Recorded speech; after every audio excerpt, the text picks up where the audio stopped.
What do groundbreaking shows such as True Blood, 6 Feet Under, Dexter all have in common? Our next guest, music supervisor Gary Calamar. We discuss the role of music supervision in film and television today, as well as how music is chosen for a project and how budget affects his choices of music and much, much more. If you're looking for insight and knowledge on how music is placed into film and television from one of the leading music supervisors in film and TV, then this is one episode you can't afford to miss. Right now.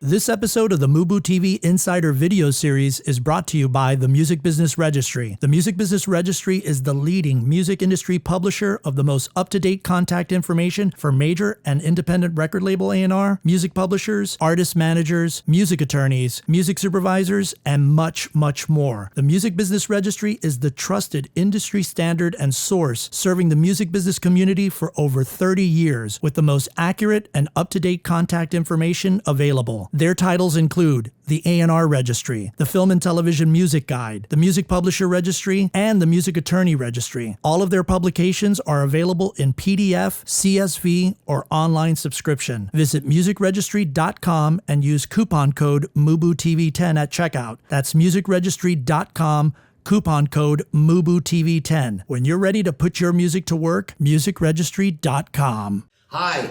We're back at Muse Expo, and we managed to catch up with music supervisor Gary Calamar. Gary, thank you so much for doing this. I really appreciate it. It's my pleasure to be here with you. You know, now one of the things about you that I don't think a lot of people know is that in addition to being one of the top music supervisors in film and TV, you are also a songwriter and a recording artist. I didn't know that. Can you tell us about that? Yeah, well, the recording artist is coming up, but I've always been a songwriter. I mean, I've always just loved music, and I've always had my acoustic guitar, and I know my 5 chords, as well as anybody.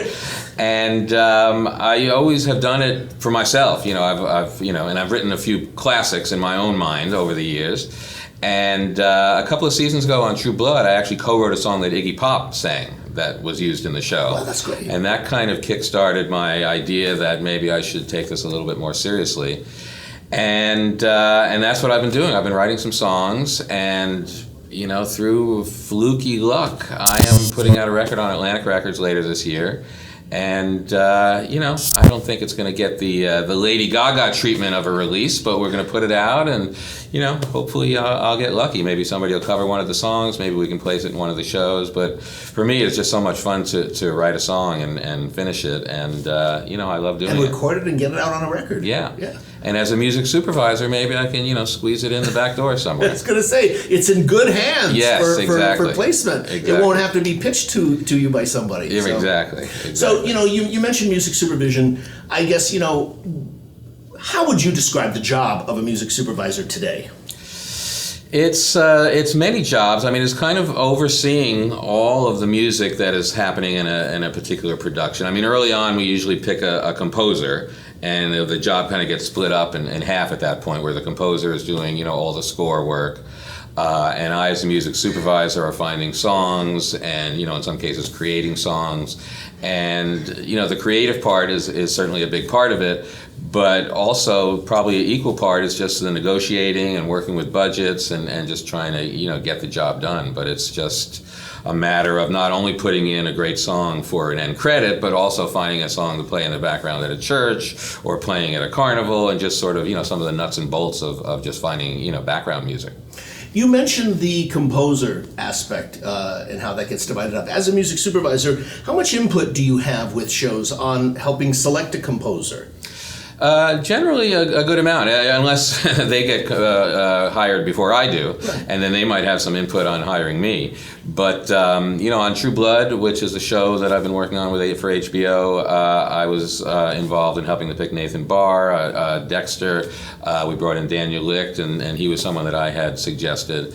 So we definitely have a voice in that. And then usually after they're hired, it's kind of, we're on 2 separate parallel paths to, get to the end of a show. And usually they're working on their thing, I'm working on my thing, and, occasionally the twain shall meet, but it's kind of, like I say, 2 parallel paths. Okay. You mentioned True Blood and you mentioned Dexter. Can you talk about some of the, shows that you have worked on or movies that you have worked on that our audience might be familiar with? I've been lucky to work on some great shows. My first big gig in television was 6 Feet Under, which I worked with my partner at the time, Thomas Golubic, who's been doing very well with Breaking Bad and some other shows lately.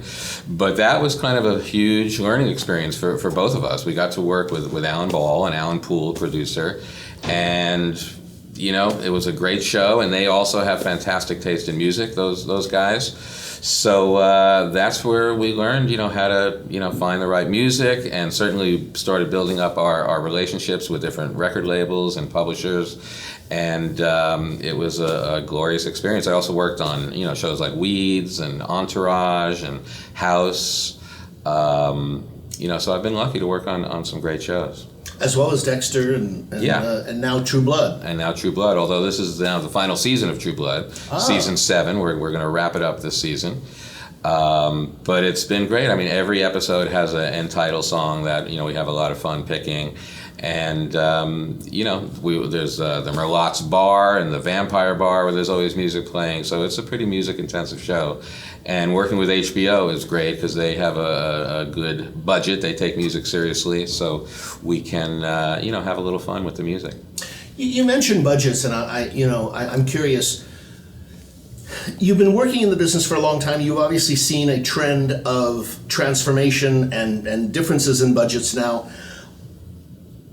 I guess my question is, why are budgets getting lower? Is it because there's more music, or is it because music isn't valued as much? What, in your experience, is the reason for this? I think it's just, business, and they're probably cutting corners in every department. And I think they are seeing that, you don't necessarily have to go for that Rolling Stones song where you can find an indie artist that will have the same effect or sometimes a better effect on a scene. And, they just don't. The powers that be don't want to spend all that money. Again, I'm not generally in those conversations, but I think the suits and the money people are just looking at the bottom line, and they feel that music is a good place to cut back on.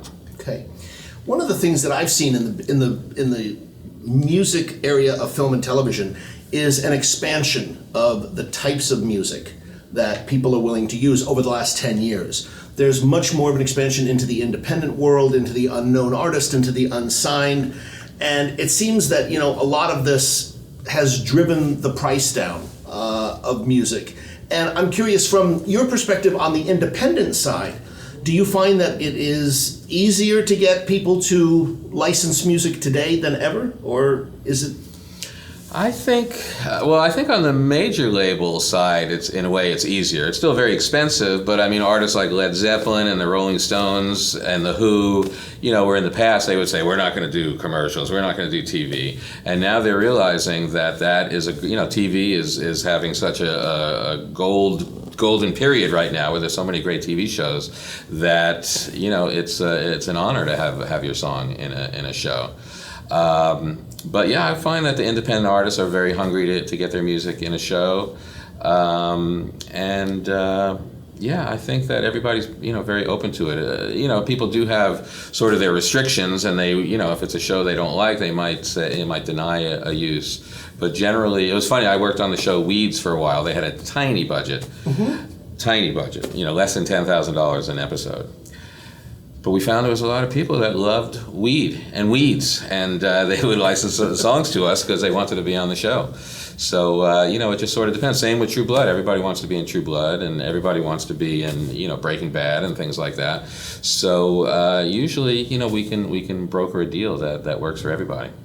Now, with Weeds, one of the things I remember that was so unique about the music in that, as I recall, when I watched it I remember in the first season, you had the theme done by a different artist. That was a brilliant idea. Where did that come from? I would love to take credit for the idea. It wasn't my idea, but that happened in the second and third seasons. Right. And those were the 2 seasons that I worked on. So I was very hands-on with getting these artists to do it. Right. And it was, it's a sort of a very simple song. Little Boxes was the theme song. And we would reach out to people. Some people said they couldn't do it. For instance, we couldn't get Tom Jones to do it. So we got Engelbert Humperdinck to do it. So, a lot of people, but we had people like Randy Newman and Elvis Costello and some great artists. And even some artists that didn't make it onto the show that we recorded. We had Death Cab for Cutie did a version for us, but we also had like the Shins, which I think we never used, and several other things that the producers didn't think these bands were well known enough to put in. And then a year or two later, they did become well known, but they didn't end up using it. I have a nice collection of little boxes recordings at home. Where did the song come from? Genji Cohen. Again, I didn't work on the first season of the show, but I imagine it was her call. And it worked great. It was a kind of an iconic song that a lot of people had kind of known, but many people hadn't heard the song. So it was very, worked very well for the suburbs of where they lived in, where they were selling their marijuana. Mm-hmm. And then actually after they moved away, the family moved to San Diego near Mexico, and then they stopped using that theme song for a while.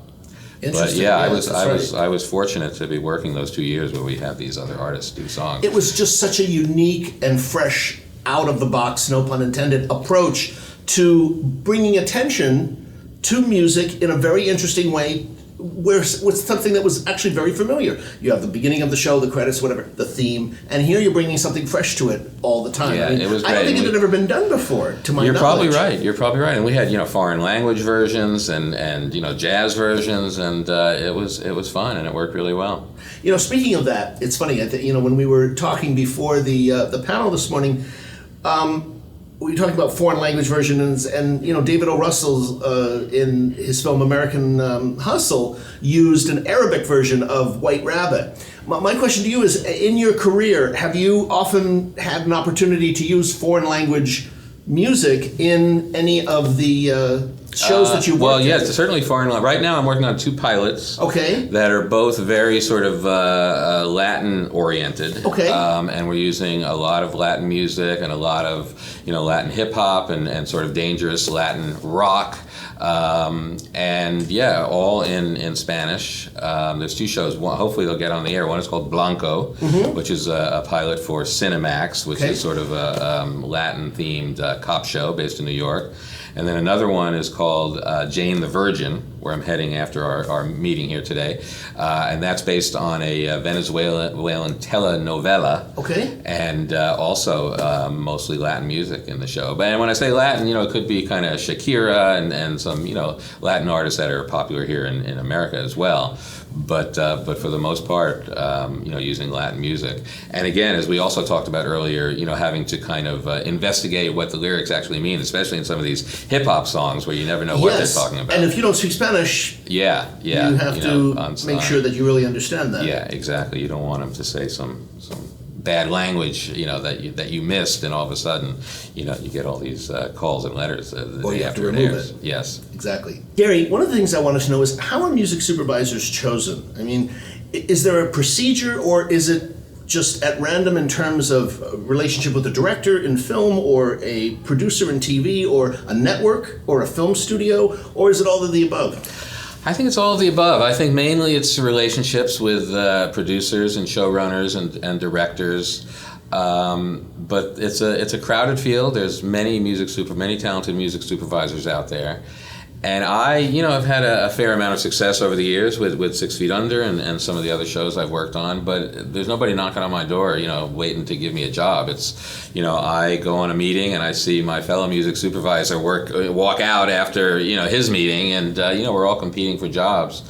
And it's tough. It's a freelance gig, basically. I mean, no health insurance or anything like that.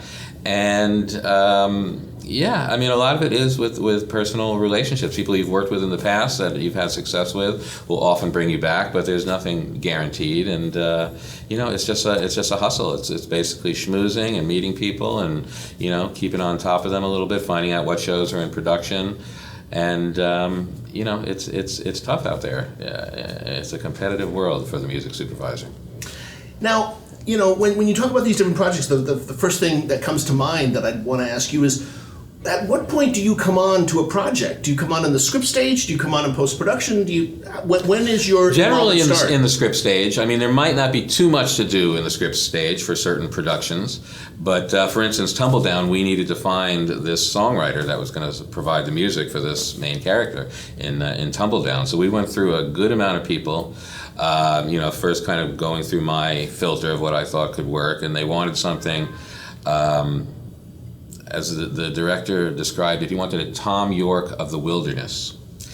That's an interesting director. Yes. So we went through a good amount of talented people, and we ended up with this guy, Damien Gerardo, who I'm a big fan of, and really fit the bill well. And he's working on songs right now. They're shooting in Canada right now. He's writing songs right now, and in 10 days they'll be done shooting, and we'll get down to the nitty-gritty. So certainly if there's an on-camera performance or a song that's scripted in the script, you need to kind of work on that right off. You don't want to, if there's going to be a song that's performed in a movie, you obviously need to have it cleared, prior to that. And certainly, you don't want to run into a situation where they filmed a song and then all of a sudden you find that you can't clear it, and then you're in the doghouse. So it just sort of depends on the project, but generally in the script stage, we'll start like an overall kind of outline of what is needed, and then we'll see a rough cut, and then we kind of, get closer to fine tuning and picking all the final music and clearing it. Okay. Gary, you've been involved in a lot of various TV shows over the years, iconic ones. One of my favorites. I mean, you've been involved with Dexter, you've been involved with 6 Feet Under. I mean, great television. And I guess my question to you is, do you have a favorite, sync, a favorite, thing where you put music in that really stands out to you in your career? Two come to mind. One, which, I hear about often as people's favorite scene in a TV show, is the final scene of 6 Feet Under, where we used the song Sia, Breathe Me by Sia, and she was relatively unknown, as her record had not even been released here in the United States. And I think she was kind of winding down her contract, and I don't know that they were going to renew her contract. And actually, I had gotten a copy of the Sia song from our own Sat Bisla here at Muse Expo. Oh. Yes, he had sent it over to me, and when I needed to contact Sia, he had helped me get in touch with her. But that scene just worked so well. The stars were absolutely aligned. It was an amazing scene from a fantastic TV show. Alan Ball had written this amazing scene. Me and my partner, Thomas Golovich, worked on it, along with the editor, Michael Ruscio, where he extended the song 2 or 3 minutes longer than the actual use. And, it just turned out great. The stars were aligned. It turned out great. And, I'm so proud of that that it's rare that you get an opportunity like that to use a whole song over a long scene like that. So it was really one of the most brilliant, memorable and iconic pieces that I can remember in terms of, really drawing attention and beautifully complementing a scene in a film. Yeah. To close out, especially a show like that. You're closing out 5 seasons of one of the most memorable shows of the last 15 years. Yeah. And really that was an amazing The stars were aligned, thank you. On that one, yes. And another one that comes to mind, which is not quite as well known, but it was a use of Peter Gabriel in House. We had wanted to use an Arcade Fire song, My Body is a Cage. This is a scene where Dr. House is seemingly jumping off a high terrace at a hotel, maybe committing suicide. And Arcade Fire denied it. We they're very precious, although they did write a song for us for 6 Feet Under, which, early in their career, they wouldn't do that now. But, so Arcade Fire denied it, but we found a Peter Gabriel cover of that song, because Peter Gabriel was doing covers with various artists. And Arcade Fire agreed to let us use the publishing of that song, and we went to Peter Gabriel's people, and they approved it. And you should check it out on YouTube. It's an amazing scene, and Peter Gabriel actually said to us, through his people, that we've kind of ruined it for everybody else, because if he can't get a scene that works as well as this, then he's not going to license his songs. But wow. It was, I think, the second to final season of the show, and it worked really beautiful. My Body is a Cage, performed by Peter Gabriel. Fascinating stuff coming from Gary, one of the leading music supervisors working in film and television today. So, insiders, here's the question of the day. What really stood out to you in our conversation with Gary? Was it the difference between getting people to license music today versus in the past? Or was it the opportunity to use foreign language versions of the songs in many of his projects? Or was it his favorite music syncs of his career? Or perhaps it was something else that connected with you. Do you have any experiences or ideas that have worked for you that you'd like to share? We'd love to hear from you and connect in the comments below. Thanks so much for watching this video. Make sure to subscribe to MUBUTV for more information on how to educate, empower, and engage your music career. In addition, we recently put together a free guide on the best strategies to use when contacting music supervisors. This is extremely important before submitting your music for any film or TV show. So if you're interested in receiving it, we've included a link to that in the description below.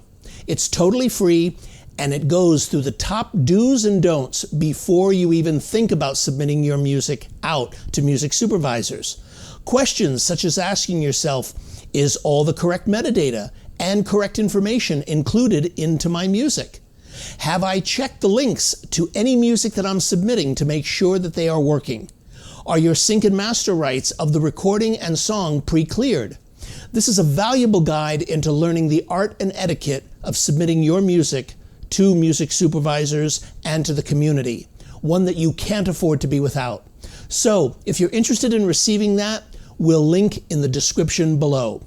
You can also check out a summary of this episode and everything we talked about in the description as well. And if you enjoyed this video, we'd really love it if you hit the like button and let us know what other kinds of videos and types of content you want to see on our channel. And hit us up in the comments below, and we'll see you in the next video.